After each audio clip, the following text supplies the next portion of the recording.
Hey guys, this is Matt with Black Bear Inspections, and I am recording my 5th video in my video series that I'm calling Behind the Walls Matter. And today we are focusing on your building envelope and your flashings, all right? Now, building envelope, what exactly is that, all right? Now, we all know that once your frame goes up, we have to protect the inside of your house and that frame from the outside elements, all right? And so that is why the code requires that we install what's called a weather-resistant barrier or a weather barrier and an air barrier, okay? Now, depending on the application and the manufacturer, that could be actually one and the same material, all right? And so in the South, typically what you're seeing is that material that they're using is serving both purposes, okay? Now, your weather barrier has to be installed what's called shingle style, all right? And what does that mean, all right? So fortunately enough, we have a house that's actually in the phase where they're putting felt paper up at the moment, all right? And so shingle style, what that means is, and this is what is called a 15-pound felt. It's very common that you'll see this.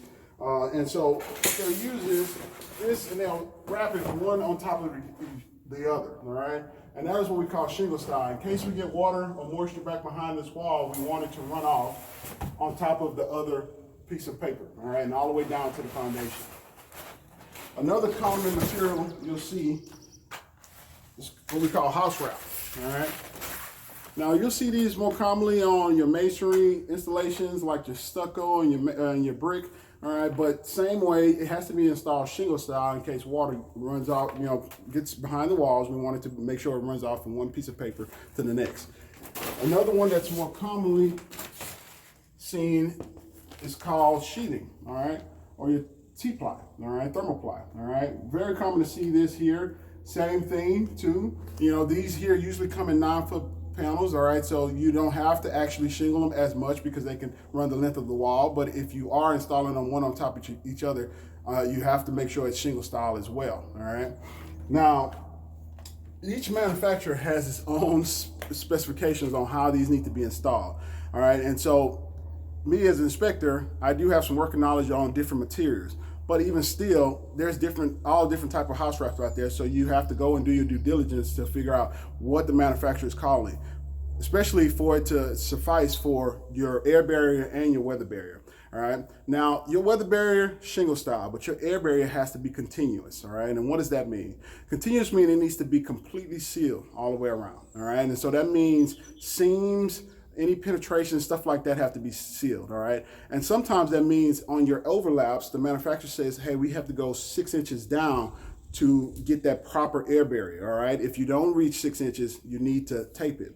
Now, I will tell you, this is probably the most egregious item that I find, all right? I'm walking a house, the air barrier is not properly seamed, it doesn't have proper overlaps, it's not fastened as per the manufacturer specification. So that is one thing I find very common, all right? It makes a big difference. Now, why is it important that your air barrier needs to be continuous?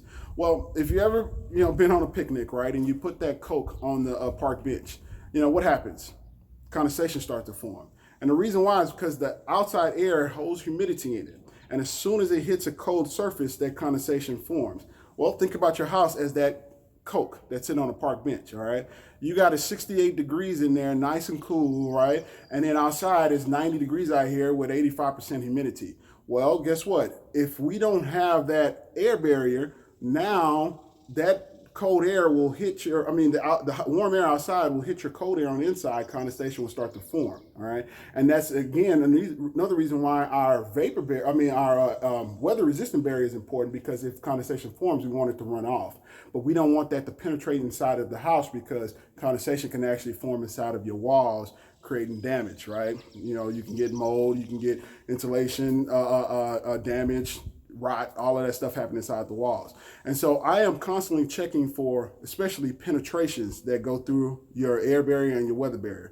All right, your weather barrier, you have to do what's called shingle style flashing on any penetrations. All right, and so I got an example here. Here's a receptacle. Let's just say, for example, they were installing a receptacle that was inside of the weather barrier. All right, and so if we were to shingle style flash it, I got a piece of tape. All right, this is some a flashing tape that we will use on any penetration.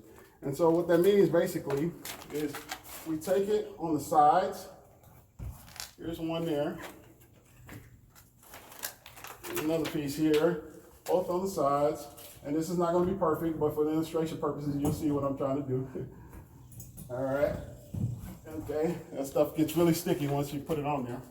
And then here's our shingle style. You come on top. So now water runs off the top piece of tape and along the sides. All right. A lot of times they do not flash it properly. All right. Tape is either missing or they've overlapped it the wrong way. And so water can now get back behind that tape. And as much as we like to think that this tape is going to stick forever, sometimes they do start to separate and water can get back behind there. So important that we fix it with proper insulation. All right. Now, your flashings. All right. Flashings, very important. All right.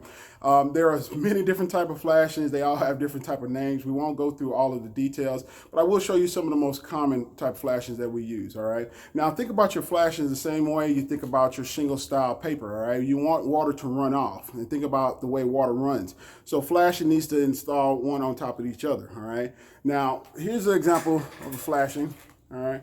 This is what we call drip cap. Some people call it drip cap, header flashing, Z flashing, but you use this on top of a window, okay? Now you'll see that it's kind of angled here. And I'll show you here, here's a window that we have. For basically, the flashing sits on top of the window, all right? And so any water that we have run off, we want it to run on top of the flashing and then over the window, not back behind the window, okay? You know, a lot of times we're missing this drip cap flashing or this Z flashing, all right? And so I'm checking for this. And in some areas you don't need them because you have different overhangs, but a lot of areas we are on the sides where we don't have overhang, we definitely need to have this type of flashing, all right? Another thing I'm checking are your roof flashings, all right? And this is what we call your drip edge flashing. Looks kind of similar, if I can get it in the frame there. But this here goes along the edge of the roof. Anywhere where your shingle overhangs the roof, we need to put this type of flash in there because we want to try to prevent the water runoff from getting back behind the shingles, all right? You have wood decking and even your, what we call a trim piece, your fascia, where you're trying to protect this, all right? Especially if it's wood. And so we want to make sure that they've installed this properly. Sometimes this is bent, damaged, it doesn't have the proper overlap, so I'm checking for that as well, all right? Another flashing, very important. This is what we call your J. Right? And basically you see this, let's see if I can get this in the frame there, all right? You kind of see the J channel on that. Do you see it? Yeah, a little bit, all right? And so what happens here is this, when a roof meets a wall, we have to have this type of flashing, all right? Basically, here's your wall that comes down, all right? And so whatever your weather barrier or air barrier will need to run on top of this. And so when water runs off the wall, this side here sits on top of the roof, all right? And so water runs into this channel and runs off the roof, okay? And so we want to make sure that this is overlapped properly. Again, remember the shingle style. Think about the way water runs and flows and gravity and all that good stuff, right? And so make sure that you're checking your flashings based on that, all right? Now, there's a host of other roof flashings. Like I said, I won't go through them, but some of your typical ones, you'll see this is called a boot, all right? And anywhere you see those, remember those plumbing vents that I was talking through the roof? We want to make sure these are installed. If you have your furnace flue pipes and stuff like that, those metal pipes that go through the roof, they also have to be flashed around them. And so, you know, at this point, I will check. You can check for this at the end stage too as well, but it's not a bad idea to get this corrected now, because once you got your finishes up and if you have a roof leak, well, guess what? Now it causes more damage, all right? And so, especially on your window flashes, all right? We don't want to wait to the finishes to see that we didn't have any Z flashing or drip clap flashing or header flashing, all right? And it's creating more problems and you got to rip some stuff out. So I appreciate you guys joining my video today. One more video left, all right? And so check back with me next week. And if you have any questions, post them below. Any comments, post them below. If you like it, like this video, please share it, all right? And visit all my other websites at Black Bear Inspect, www.blackbearinspect.com. Thanks.